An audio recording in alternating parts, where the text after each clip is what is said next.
sejahtera bagi kita semua. Shalom, Om Swastiastu, Namo Buddhaya, salam kebajikan.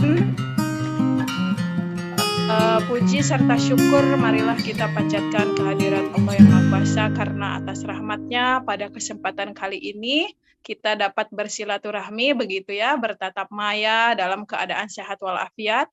Salawat serta salam semoga selalu terlimpah curah kepada junjungan kita Nabi Muhammad SAW, kepada keluarganya, kepada sahabatnya, dan mudah-mudahan sampai kepada kita sebagai umatnya.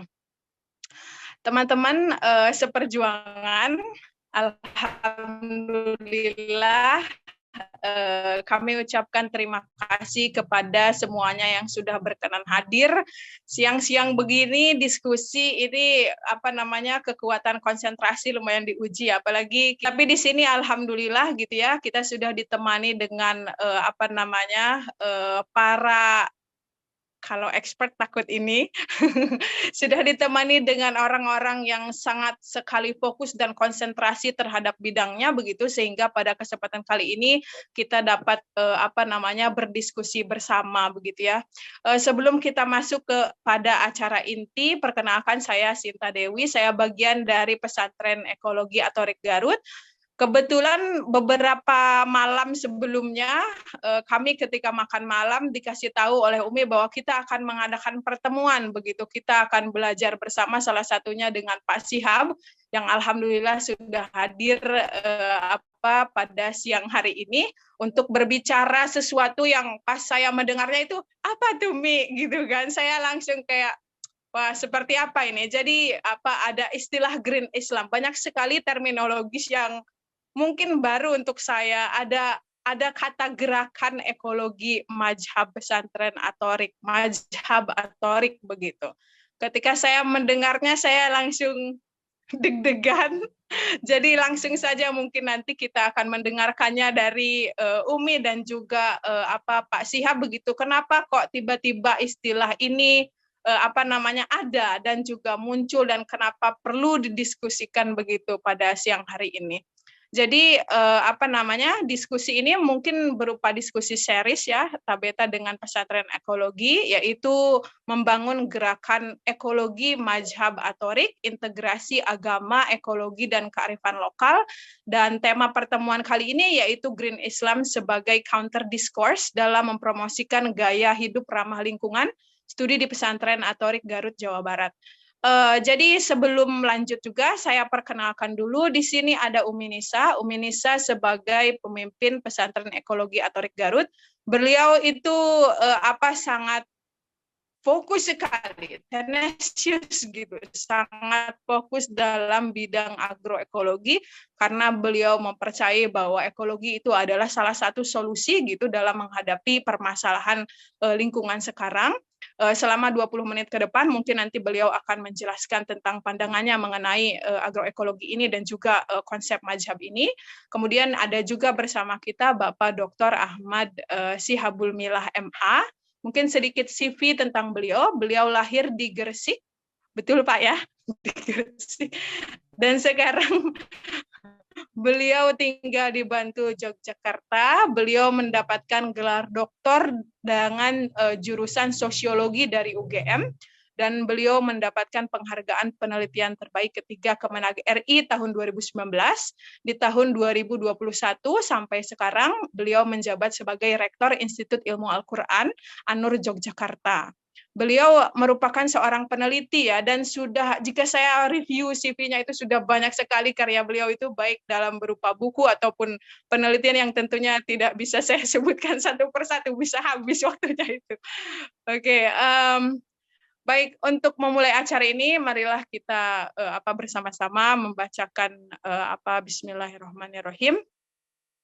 Semoga kegiatan hari ini sekali lagi bisa mendapatkan bahan pemikiran yang nantinya bisa dijadikan solusi terhadap darurat ekologi begitu ya, yang jika saya baca hasil penelitian itu di Indonesia selama 2 dekade terakhir hampir 98% itu bencana yang terjadi itu seperti banjir, longsor, kekeringan, kebakaran hutan dan lain sebagainya Dan bencana itu tentu dipicu oleh kerusakan ekologis, kerusakan lingkungan, yang juga menyebabkan krisis iklim begitu ya. Dan menurut saya ini adalah momen yang baik, momen yang tepat untuk berefleksi, begitu memikirkan kembali pesan Allah Subhanahu wa taala dalam Al-Qur'an surat Al-Anbiya ayat 107 bahwa kita manusia dikirimkan ke dunia ini melainkan sebagai rahmat bagi semesta alam begitu.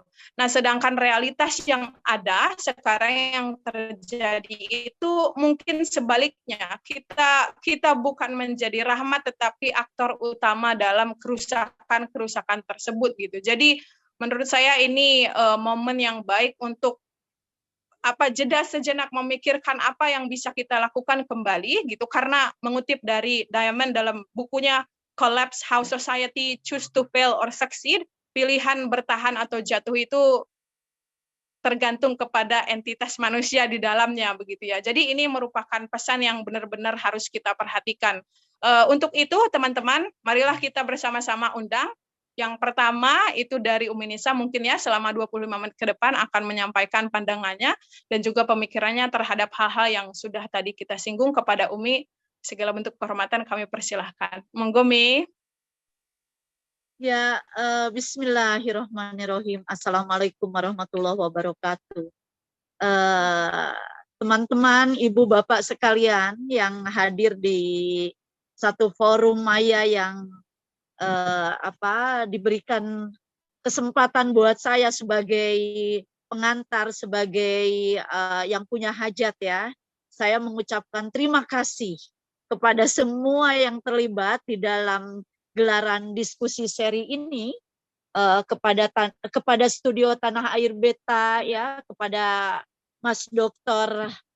Shihab yang telah dengan berbesar hati memberikan ruangnya kepada kita untuk sama-sama mengawali terjadinya diskusi diskusi seri antara Tanah Air Beta dan Pesantren Ekologi Atorik yang akan dimulai. Sebenarnya ini adalah launching ya, launching dari diskusi seri ini sendiri. Akan banyak sekali seri-seri yang lain. Kita akan mengundang banyak teman untuk mereka memaparkan tentang siapa sebenarnya Atorik begitu teman-teman. Saya mengucap syukur sekali pada Allah Subhanahu wa taala yang telah memberikan peringatan ya, mengingatkan momen Idul Adha ini. Pada malam Idul Adha saya tidak diberikan untuk berkurban, hanya mampu berkurban domba saja, inginnya sapi begitu, tapi ternyata ada 1000 sapi yang diberikan kepada kami, yang bernama satu buah gagasan bernama mazhab ya, mazhab Green Islam, mazhab Pesantren Atorik begitu. Teman sekalian, Bapak Ibu, bahwa kita tahu nanti Mas Shihab akan memberikan begitu banyak gambaran tentang mazhab itu sendiri. Saya hanya ingin mengatakan bahwa tidak ada